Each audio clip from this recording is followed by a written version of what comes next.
Duduk kita jamaah kaum muslimin, selalu kita hadirkan rasa intisar, mengamalkan perintah Allah, menghadiri majelis ilmu, bergembala di taman-taman surga yang disebutkan oleh baginda Rasul. Niat itu harus selalu hadir, bukan sebatas duduk, bukan sebatas menambah ilmu, tapi niat kita untuk mengamalkan apa yang diperintahkan. Kaum muslimin yang Allah muliakan, kita lanjutkan dengan izin Allah Ta'ala, masih berbicara tentang hadis tentang sifat salatnya baginda Rasulullah Sallallahu Alaihi Wasallam. Kemarin hari kita berbicara tentang tata cara baginda Rasul meletakkan kedua tangannya di dadanya ketika beliau bersedekah dalam kondisi berdiri sebelum rukuk. Rupanya tadi dikabarkan ke saya di luar majlis Ustaz, kakaru jamaah bersedekah masih boleh setelah rukuk atau harus melepaskan tangan setelah rukuk. Yang karunya jangan gitu. Itu kesambung baca itu, cuman yang berkaru hanya ikut kajian minggu barunya berarti sebab karu karena hanya hadir pada kajian minggu baru.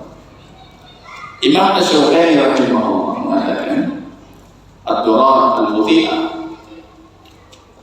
beliau mengatakan ajaban li ummati Muhammad, umat Muhammad ini aneh, kata beliau. Antara aneh dengan hayi ada juga.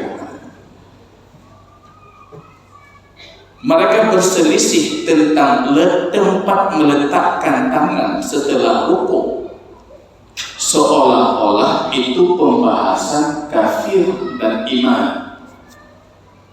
Mukruhu bisa jadi putus silaturahim gara-gara posisi jauh rukuk.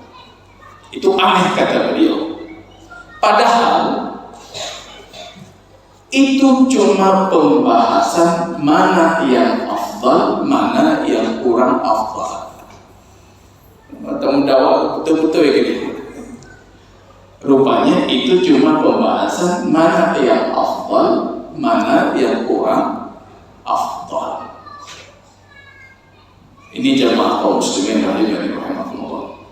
Yang saya inginkan bukan itu.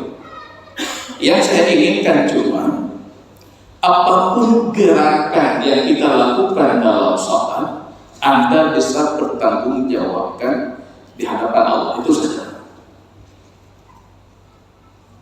Bukan liyumari bihi sufaha wa yujadilu bihi ulama fannaru awla lahu, kata Rasul. Orang yang menuntut ilmu cuma untuk berdebat dengan orang bodoh, menentang orang alim, maka neraka bagi layak bodohnya. Dia gagal memahami tujuan menuntut ilmu. Raf'ul jahl an-nafsi, seakan kebodohan dari diri saya, seakan kebodohan dari keluarga saya, seakan kebodohan dari umat Muhammad. Yang saya inginkan dari salat saya itu awwalu ma yuhasab, yang pertama kali dihisab.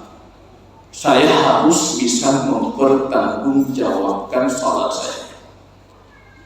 Kenapa kamu rukuk seperti itu? Kenapa kamu sujud seperti itu? Saya bisa mempertanggungjawabkan. Saya mengilmui itu, an ilmi, bukan atas dasar kejahilan atau ikut-ikutan. Itu yang kita mau jamaah dari majelis dan kitab kecil ini. Maka kitab ini memang sengaja kita tulis dengan memilih hadis yang paling sederhana. Hadis paling sederhana yang sifat kitabnya itu bisa langsung diaplikasikan, diamalkan. Setidaknya cara yang kita ajarkan itu cara yang Anda bisa mempertanggungjawabkan di hadapan Allah. Yang gabung tungku jamaah kalau kiamat, ini tumpulung kalau jika ahli tungku ini gabung tumpulung. Tapi ketika kita mengatakan, aku mendengar baginda Rasul, ketika mengangkat tangannya seperti ini, aku melakukan itu. Aku mendengar baginda Rasul ketika rukuk seperti ini, aku melakukan seperti itu. Itu yang kita mau jamaah kaum muslimin rahimani rahimakumullah. Selepas kita berbicara tentang posisi tangan ketika berdiri sebelum rukuk, kita lanjutkan dengan apa yang dibacakan. Faslun fil istiftah. Pembahasan berkaitan dengan doa istiftah. Ini bantahan untuk mereka yang bermadhab Maliki, yang mengatakan makruh membaca sesuatu antara takbir dengan Fatihah. Jadi namun yang makruh tidak. Yang pun baca sebelum Fatihah makruh. Rupanya hadis doa istiftah Rasulullah banyak sekali. Doa istiftah Rasul itu banyak sekali. Bukan satu doa yang selalu kita bacakan, tapi doa dengan rahmat kasih sayangnya Allah bisa kita pilih dari doa itu sesuai kebutuhan dan suasana hati kita. Jadi sesuai kebutuhan. Baik doa tapi dalam kondisi banyak dosa di hari itu, doa itu kita baca. Dalam kondisi banyak ketaatan di hari itu, doa itu juga kita baca, tapi bisa kita sesuaikan. Ada ahli khusyuk, kata para ulama, ini akan lebih memotivasi kekhusyukan. Jadi kita hadirkan hati ketika kita baca. Kadang-kala kita baca doa, kadang-kala kita mengakui di hadapan Rabbul Alamin terhadap dosa yang sudah kita lakukan. Kadang-kala kita cuma melakukan pujian untuk Allah, pujian. Kita tahu Pak, hari ini kondisi iman saya kurang, ketaatan kurang, maksiat banyak. Berarti istiftah saya apa? Ini istiftah sesuai dengan kondisi itu. Bulan Ramadan taat kita Masya Allah. Apa yang cocok untuk kita di bulan Ramadan? Pujian untuk Allah. Allahu Akbar kabira, walhamdulillahi katsira, subhanakallahumma wa bihamdika wa tabaraka ismuka wa ta'ala jadduka wa la ilaha ghairuk. Itu pujian. Kalau kita butuh dengan kondisi yang kita lalui, hanya untuk meminta kepada Allah supaya dijauhkan dari keburukan, dari maksiat. Allahumma ba'id baini wa baina khatayaya. Jadi sesuai kondisi kita, sehingga salat itu menjadi obat. Salat itu menjadi penawar. Salat itu menjadi solusi, bukan beban. Kita salat lagi kelah oleh solusi salat, bukan beban. Karena kita tahu seperti apa kita salat. Ini istiftah jamaah kaum muslimin. Istiftah itu muqaddimah, seperti pembukaan sebelum kita berlanjut berbicara dengan Allah Rabbul Alamin. Coba Anda bayangkan, hari ini maksiatnya full. Ketika Anda berbicara dengan Allah, masa Anda langsung mulai dengan memuji Allah? Baju kotor itu jangan dikasih minyak wangi. Itu kata Ibnu Taimiyah menghiaskan. Baju kotor itu cuci dulu. Ketika bersih baru kasih minyak wangi. Ketika kita full maksiat, yang pantas berdiri di hadapan Allah kita mengatakan, wajjahtu wajhiya lilladzi fataras samawati wal ardh. Panjang doa. Di akhirnya kita mengatakan, antal maliku, anta rabbi wa ana abdu, aku hambamu, engkau Tuhanku. Faghfir li dunuban jami'an, ya Allah ampuni semua dosaku. Wa innahu la yaghfiru dzunub illa anta, tidak ada yang bisa mengampuni dosa selain. Cocok. Ilu. Kita mulai dulu. Nanti pada kita doa, zikir. Begitu konsep istighfar. Hadis Abu Hurairah radhiyallahu ta'ala anhu, ini sahabat baginda Rasul yang patut kita pelajari biografinya, mengenali sosoknya. Karena saya lihat belum satu pun hadis Abu Hurairah kita ambil. Dari semua sahabat Rasulullah, ini orang paling banyak meriwayatkan dari Rasulullah. 5.000 sekian hadis. Jarak antara beliau dengan perawi terbanyak nomor 2 itu selisih hampir 2.000 hadis. Padahal masuk Islamnya tahun 7 Hijriah. Wafat Rasul 11 Hijriah.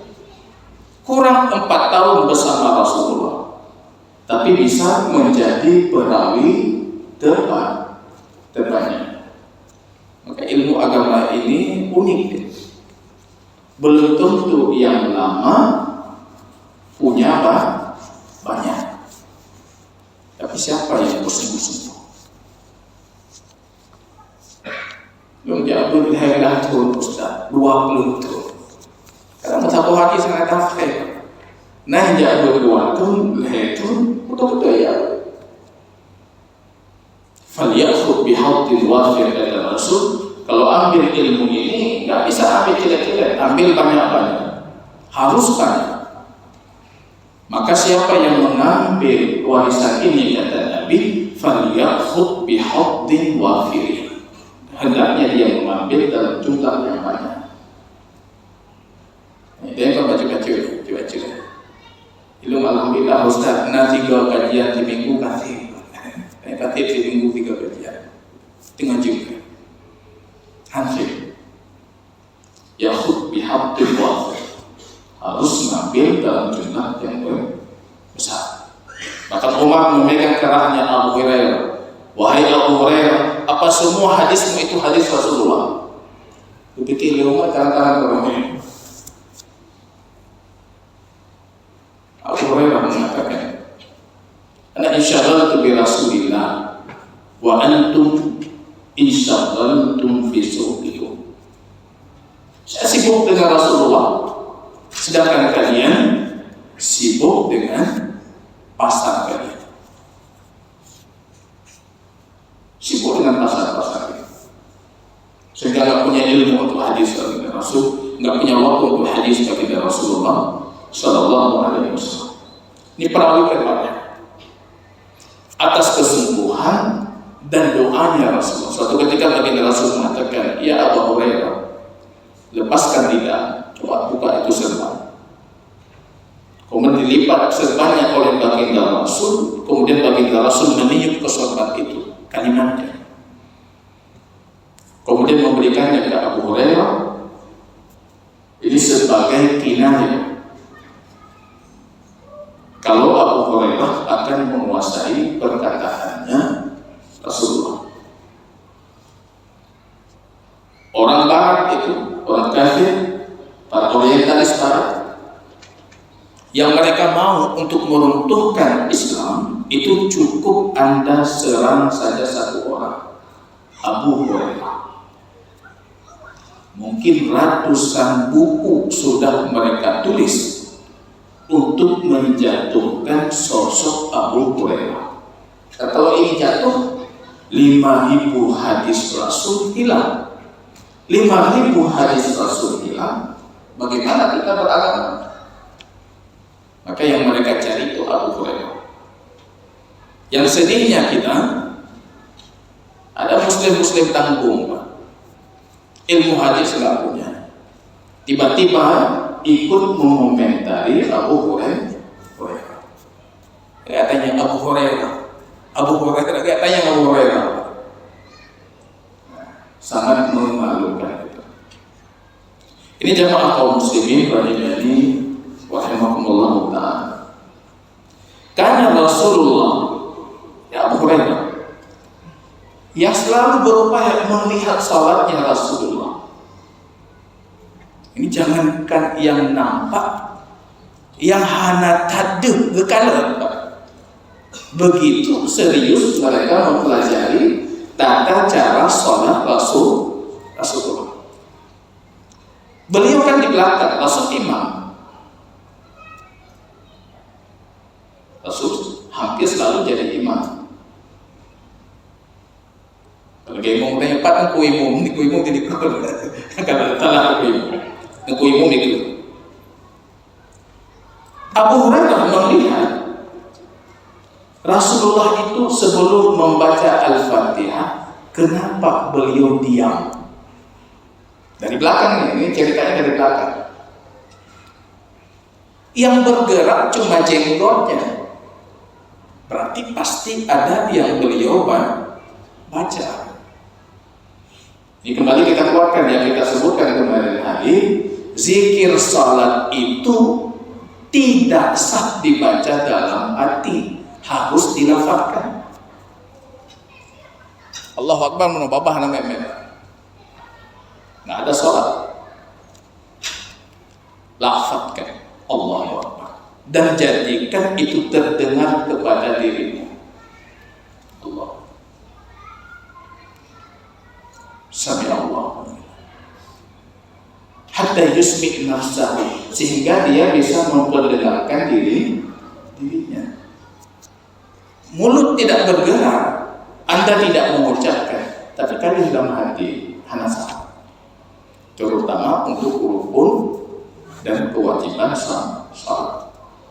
Gak bisa, harus dilafazkan.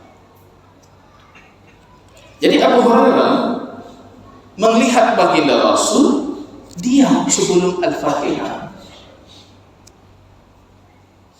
Nyatanya pernah ada perempuan kali ini. Jadi anak tanya mana kali ini.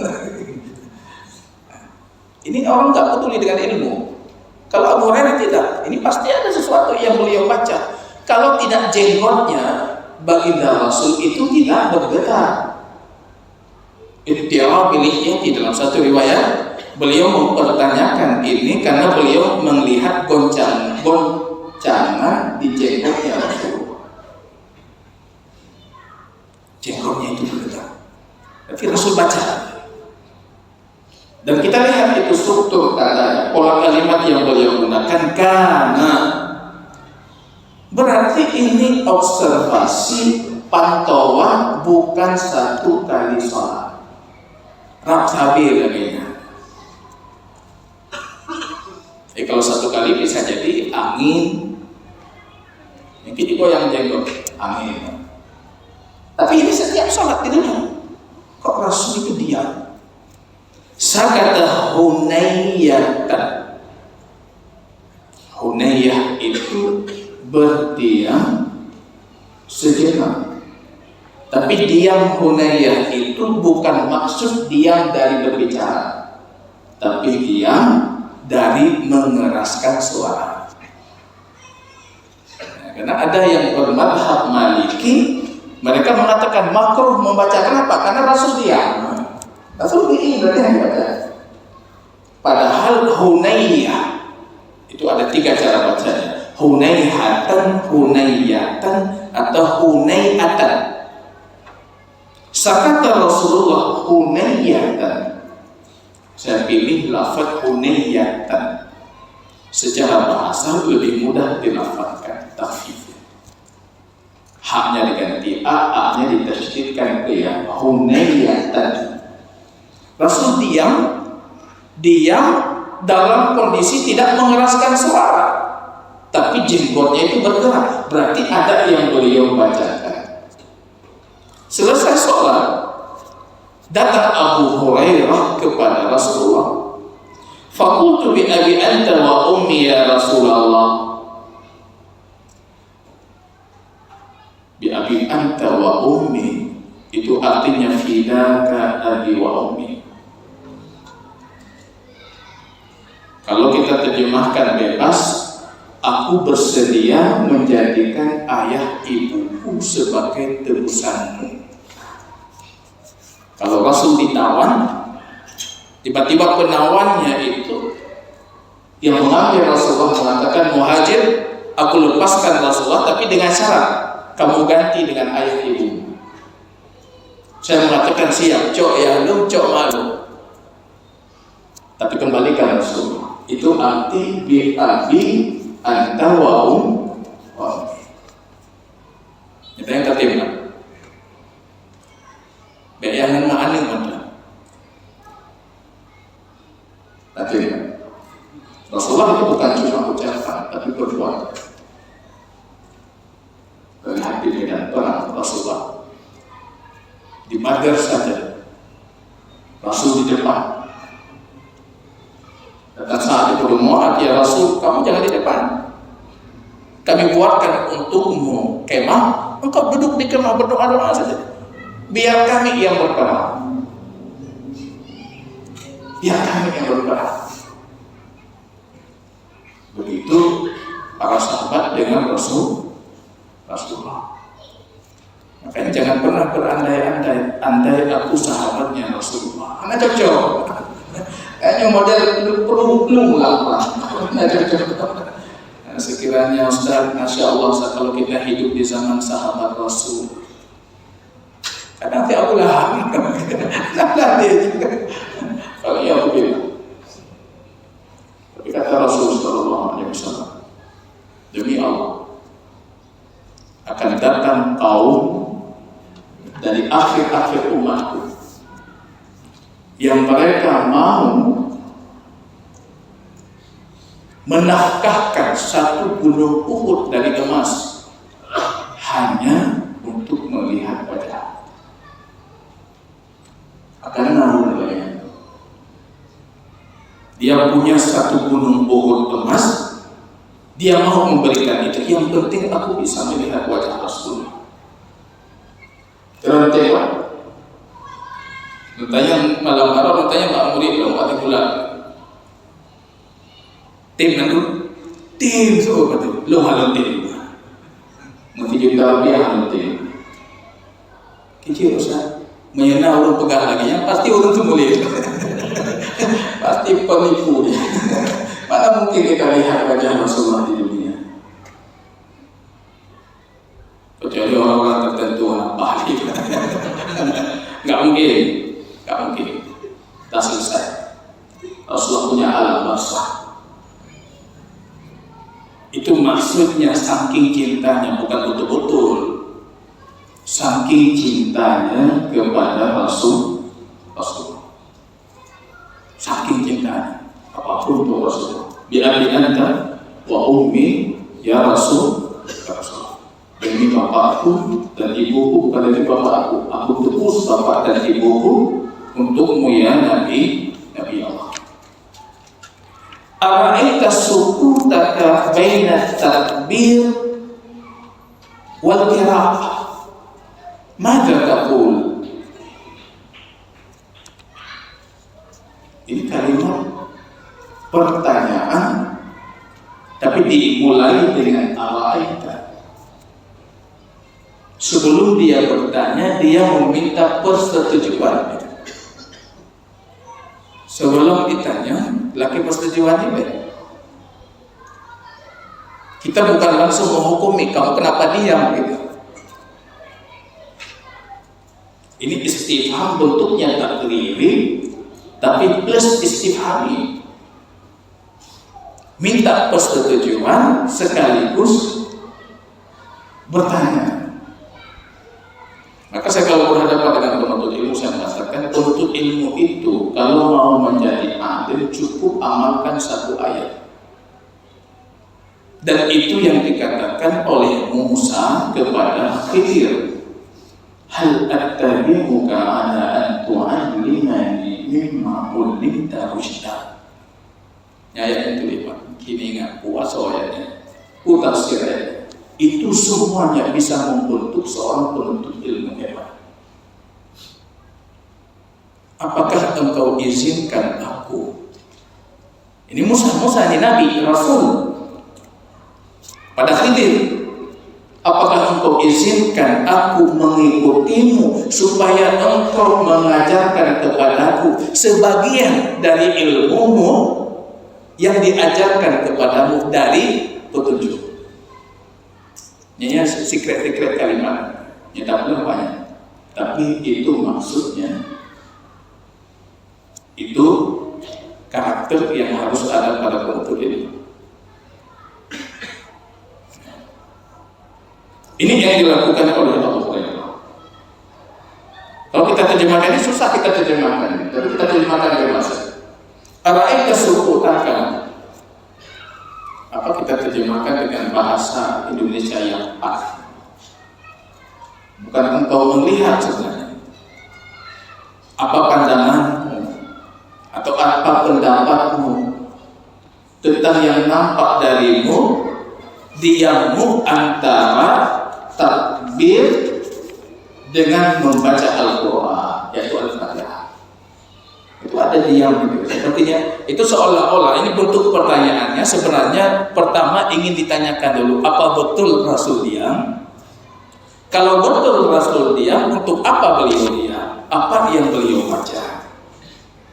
Tapi karena keunikan bahasa Arab itu ada nilai ijaznya, ada nilai balaghahnya. Satu pertanyaan itu seolah-olah dua pertanyaan.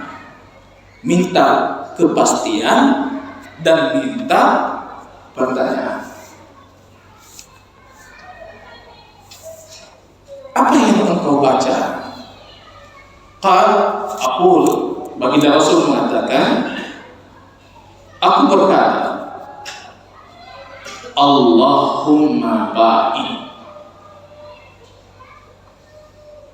Ini hanya dihafal. Dari semua doa istiftah ini yang paling sering baginda Rasul baca. Ya. Kami dulu punya TPA di kampung. Anak-anak SD. Ketika istiftah, orang tua saya mengajarkan Allahumma ba'i.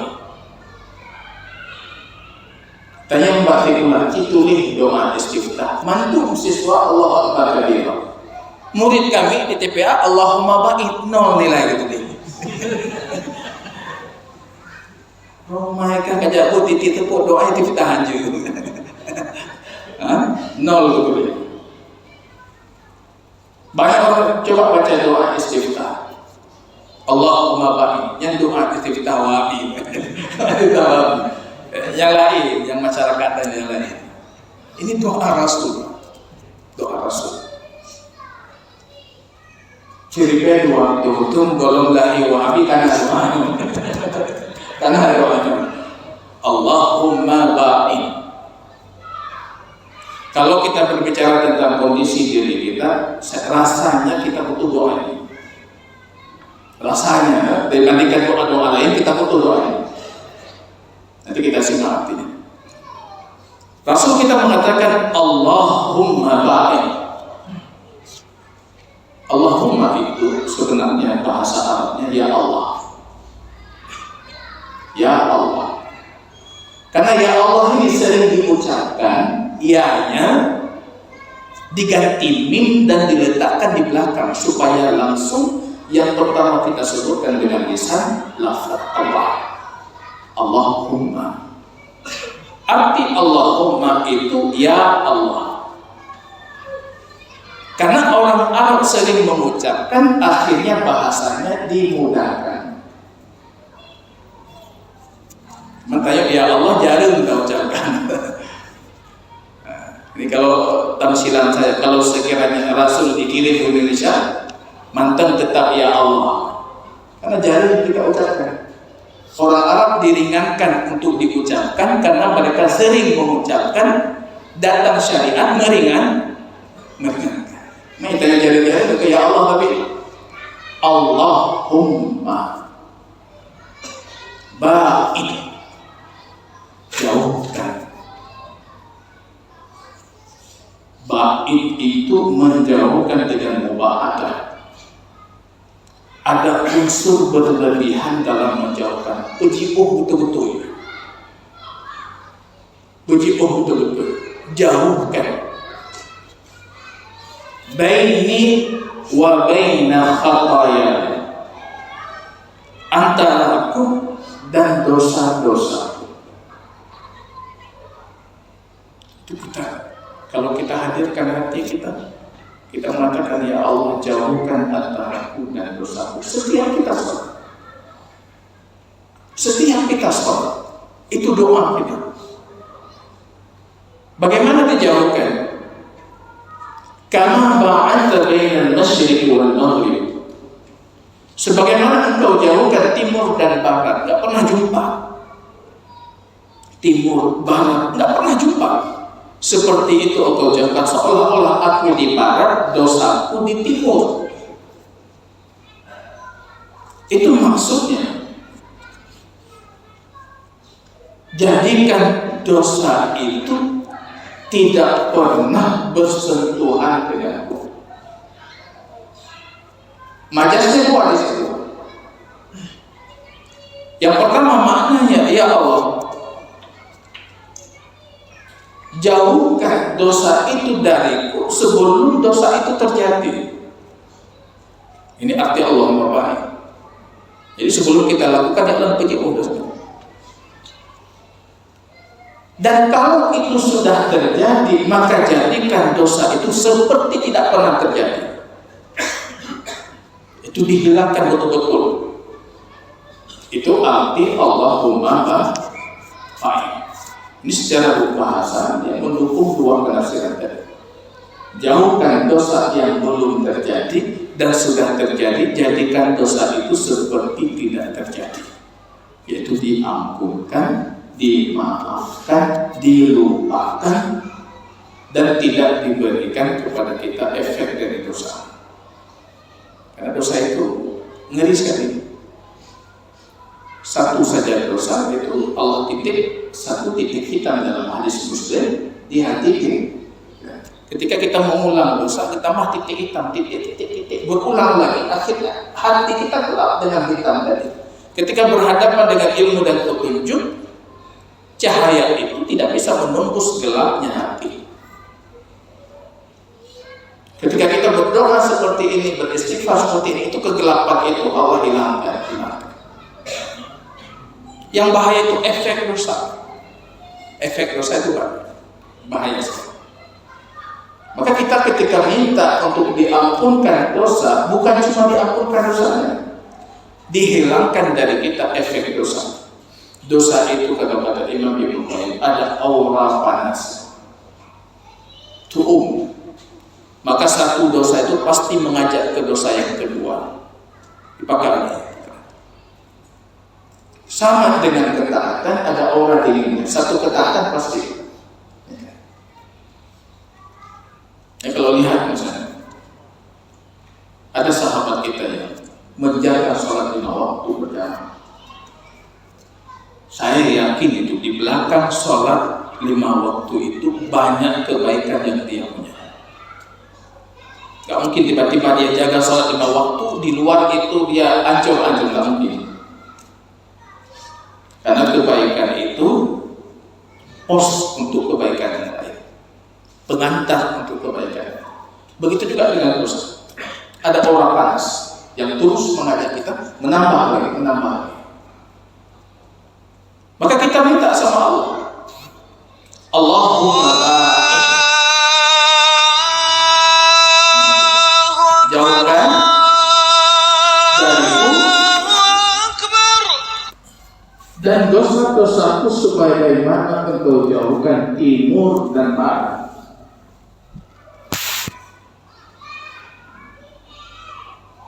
Ini kata para ulama kita, yang belum terjerumus dijauhkan, yang sudah terjerumus dijadikan seolah-olah dosa itu tiada. Ini ketika baca istiftah ini, hadirkan makna itu dalam hati, hadirkan makna. Ketika kita keluar dari sholat, terbentuk karakter. Kan tiap kita sholat kita tanam sebagai karakter.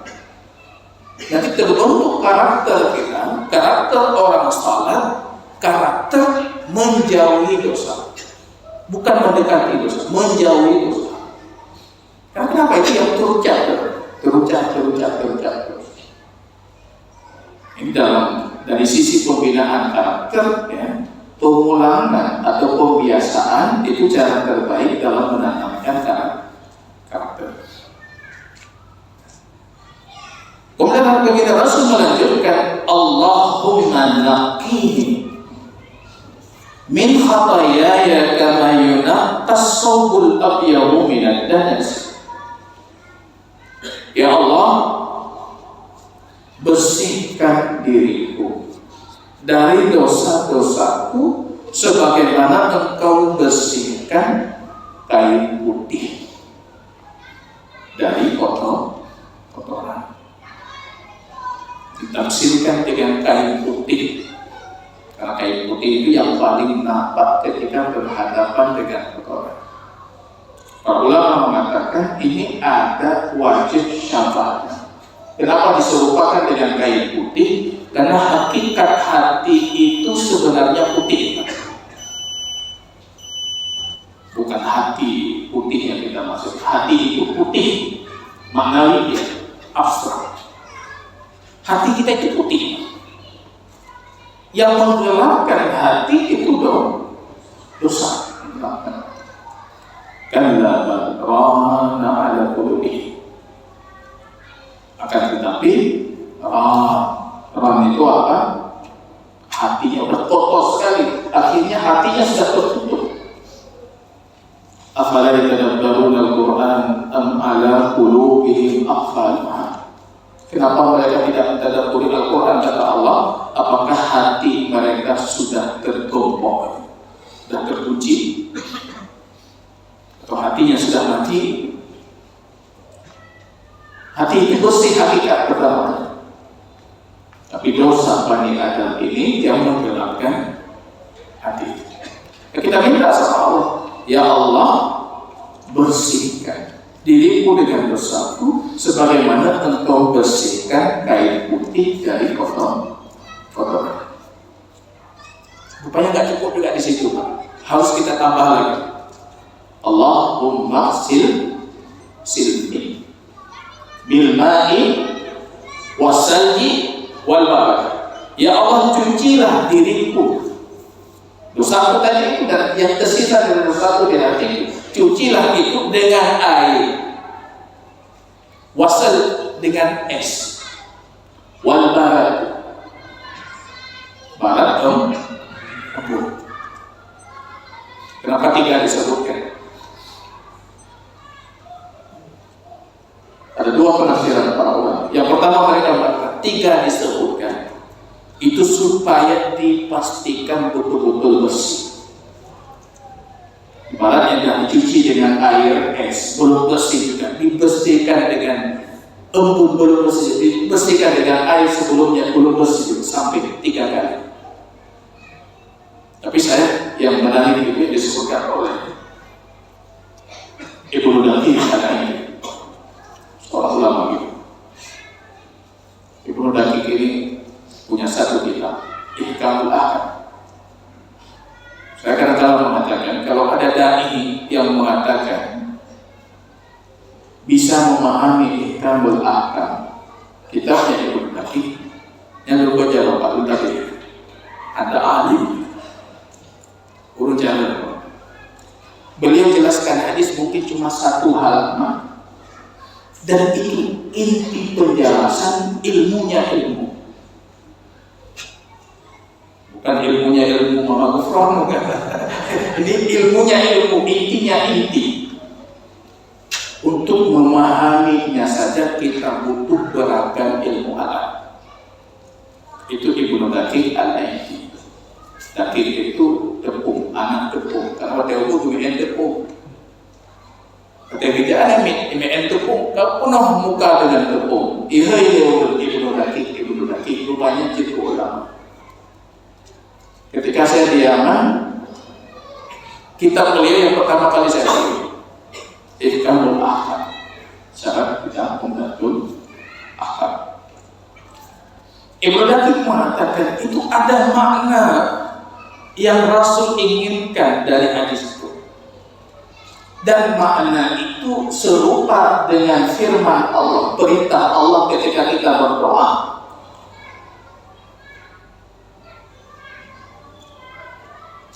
Allahumma fu anni ufu waghfirli warham. Sebenarnya kata beliau, embun, bilma, air, es, dan embun itu 3 level pengampunan yang beliau katakan seperti dalam firman Allah, ya Allah, maafkan aku,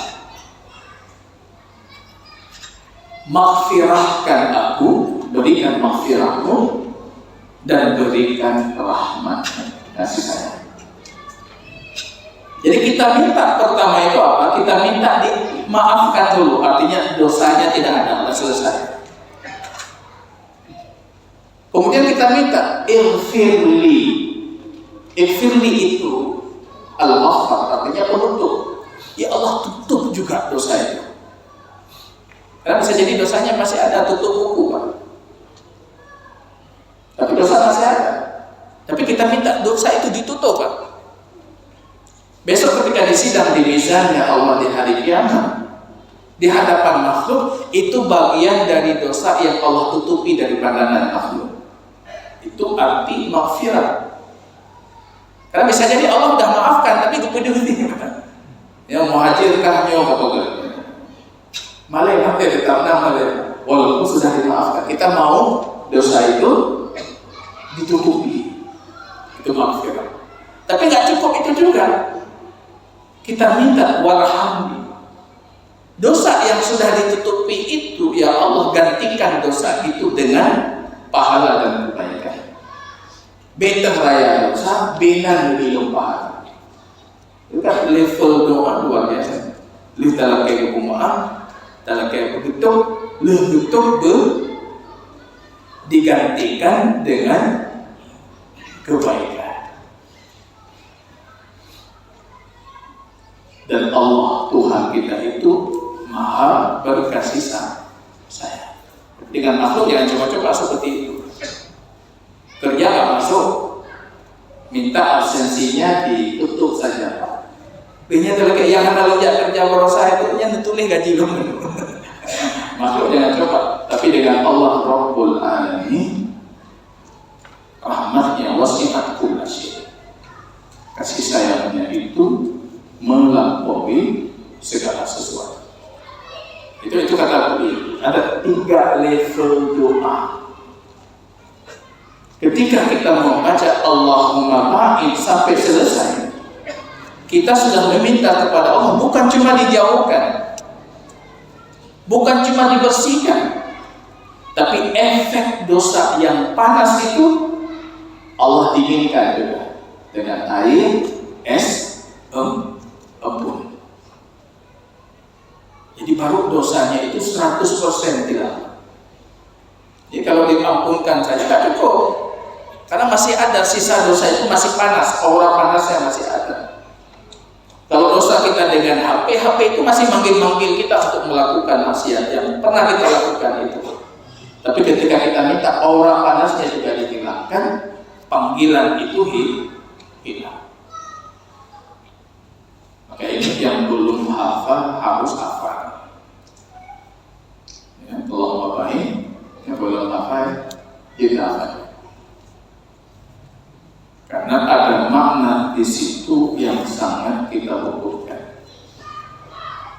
Kalau Akbar kabira, saya rasanya tidak anak tak pakai mutimu hantu. Gak tadi gitu. Yang berlogik Allahumma ba'i. Nah, kita ambil hadisnya, apa aja di Google, tulis saja. Tulis artinya keluar hadis. Mudah sekali.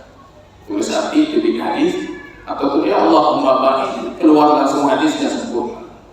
Latih diri menghafal, tulis, latih menghafal. Ya. Dengan segala kondisi kita, Allah Maha Tahu. Siapa tahu Anda yang baru mengetahui hadis ini dan membacanya dalam istiftah sholat kita, rupanya ada yang baru mengamalkan ini yang lebih dikabulkan. Ada anak-anak muda yang sudah membaca itu dari kecilnya Allahumma ba'i, belum tentu Allah terima istiftahnya. Tapi kita yang baru mengamalkan ini, Allah terima dengan kasih sayang. Allah melihat kesubuhan kita. Kesubuhan kita menghafal, kesubuhan kita mempelajari. Ini saya rasa di antara hal yang harus kita tahu tentang cara sholat yang pakai Rasul. Jadi Ibnu Taimiyah yang mengatakan, kalau kita mengumpulkan riwayat sholat yang pakai Rasul, sudah habis sholat. Sudah. Kita berhenti di sini, nanti kita lanjutkan di pertemuan selanjutnya. Barakallahu fiikum, subhanakallahumma wa bihamdika, asyhadu an la ilaha illa anta, astaghfiruka wa atubu ilaik. Assalamualaikum warahmatullahi wabarakatuh.